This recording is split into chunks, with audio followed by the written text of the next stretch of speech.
আসসালামু আলাইকুম আরহামাতুল্লাহ। BS one stop এ সবাইকে স্বাগতম।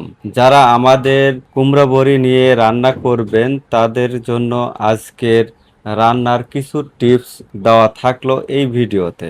অবশ্যই দেখবেন, তাহলে বুঝতে পারবেন যে আমরা কিভাবে কুমড়া বড়িগুলো রান্না করে থাকি।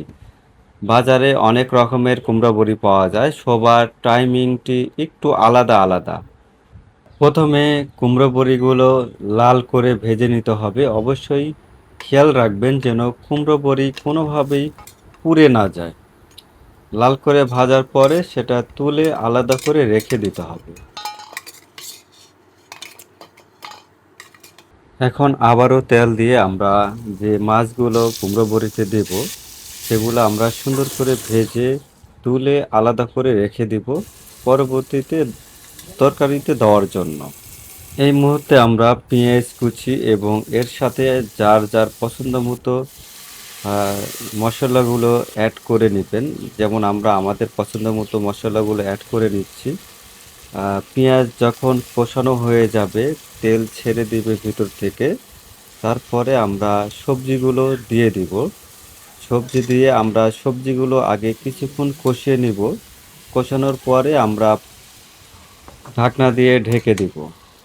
কয়েক মিনিট কষানোর পরে আবারও কুমড়ো বড়িগুলো দিয়ে দিব। কুমড়ো বড়ি দিয়ে কিছুক্ষণ ঢাকনা দিয়ে ঢেকে রেখে আমরা আবার পানি দিয়ে দিব পরিমাণ মতো।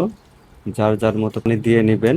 বলক ওঠার পরে আবার শেষের দিকে আপনারা মাছ দিয়ে দিবেন, যেমন আমরা মাছ দিয়ে দিলাম। মাছ দেওয়ার পরে হালকা আঁচে 15 থেকে 20 মিনিট রান্না করতে হবে। তারপরে নামিয়ে নেবেন এবং বড়িগুলো যেন ডুবে থাকে সেদিকে লক্ষ্য রাখবেন, না হলে হালকা করে ডাবিয়ে দেবেন। এখানে আপনারা দেখতে পাচ্ছেন আসলে কতখানি পার্থক্য রান্নার আগে ও পরে। আর দেখেন কত সুন্দর হয়েছে, বড়ি ভাঙেনি এবং সুন্দর লাগছে দেখতে।